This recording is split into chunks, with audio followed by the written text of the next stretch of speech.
Okay, this is makeup part 2. So we just left off. I had to wash my hands after applying foundation to Ruby. So I am going to jump back and we're going to work on mascara. So I wait until the eyelashes are dry to apply mascara. And I apply mascara because my whole purpose, oops, sorry, wrong end, is to open up a little bit, attach, open up more, her eyelashes to the fake eyelashes. So there's not as much double blinking as possible, which for her, open up. So it's fairly easy. Open up more, look up, up, up, up. Fairly easy because her eyelashes are so long. And then for the younger kids, I typically don't put mascara on their bottom lashes because they tend to rub their eyes. The older kids definitely, but the younger kids, they tend to rub their eyes if they get tired or they can see the stage lights when they have their eyelashes on, so I tend not to do that. All right, so now I'm going to jump back to the foundation and the skin. So we're going to go to powder now and even out her orange glow from her foundation. And I'm just going to blend in what I have done.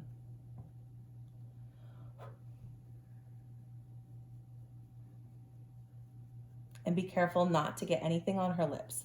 We need the lips to be totally dry and free of anything to put the lip sense on them. So this whole time I'm being very careful not to get any powder, look up, on her lips. Okay. Then we're gonna do some blush.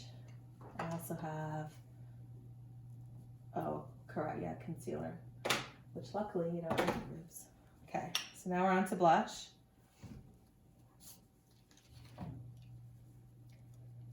And I have this heart color from Physicians Formula.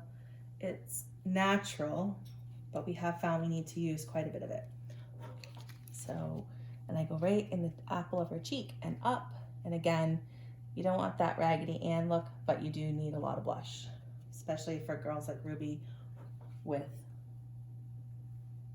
light skin. There, so there's that. Let me see. Perfect. So under her eyes, it's a little bit bright because we did not put any foundation under there because I went so dark with her foundation. I'm just gonna look up, and sometimes I just use a little bit more powder, but it kind of creates a little bit of a highlight around her eyes. So the last few things we have are the lip sense and the earrings. So lip sense, you have 3 things. You have, this is your gloss.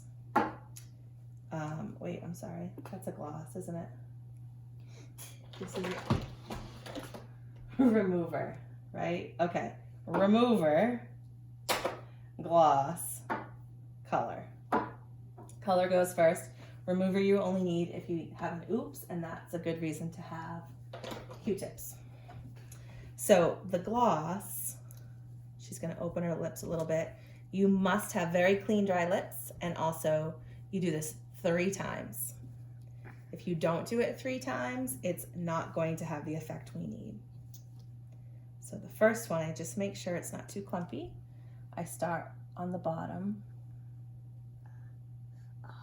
and it's not a fan. Ruby is not a fan of this. We say it's minty. She does not like mint. She's being very brave right now. It's usually not this easy. And then we do the top. So this first round is always the hardest because I don't want to mess up. I'm not very good at putting lipstick on other people. I'm not gonna lie.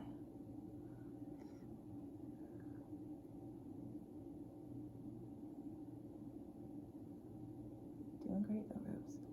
Okay, so that's one. And we wait, I think 3 to 5 seconds.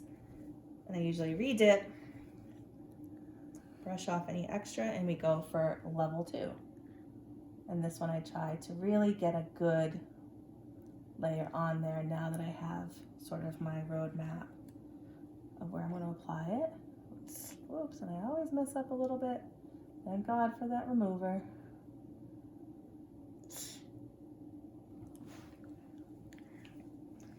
And then we wait 3 to 5 seconds, and you can kind of see it dry.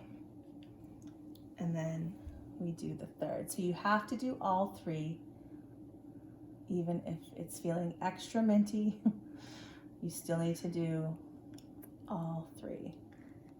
And this does stay all day. So all 3, not the best. And then the last but not least, the gloss helps it make it feel better. So now you can kind of see that it's drying. There's one little spot, so I'm gonna wait so I don't have red all in my gloss.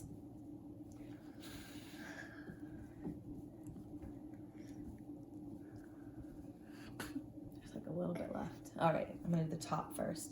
And then we apply the gloss, and I do a lot of gloss. It helps make it feel better for Ruby.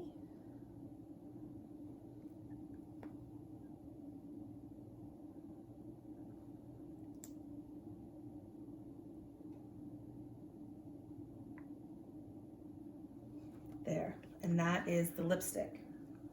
And last but not least, the finishing touch are the earrings. And so we have chosen to do the clip-ons, which have a nice little pad on them, which I really like about these.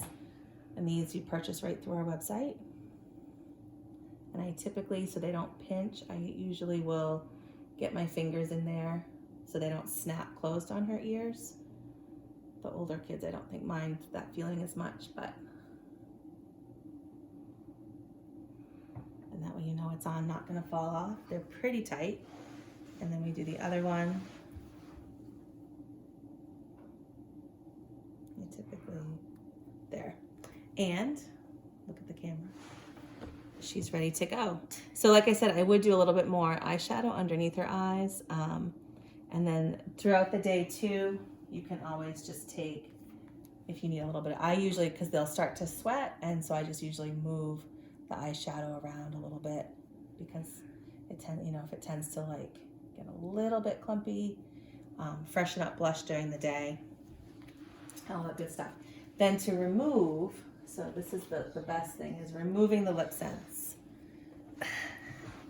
So this has worked well for us. We just take it, look right at the camera, and we put it right on.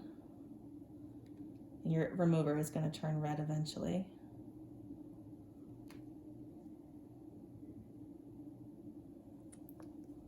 And I like to put a lot on.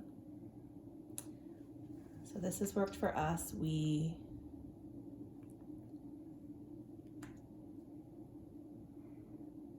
And then we let it sit for a minute. And we have our makeup removers. And then this is what's worked in our house. And then she literally will kiss the makeup remover. And we start to remove it with the makeup wipes. And as you can see, it comes off fairly easily. So we do that. And we take another round of remover.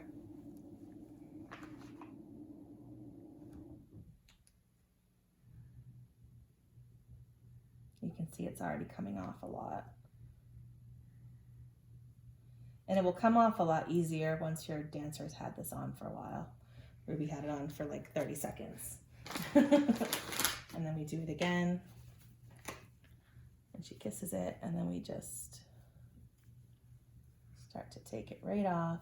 And you can see it comes off really, really easily. And that's how that works. Then for eyelashes in our house, we're gonna take them off so we can show. Okay. So I usually go from the outside and we pull. Outside and pull. And those are done. And the same with the earrings, we pull and pull. And all done. Thank you.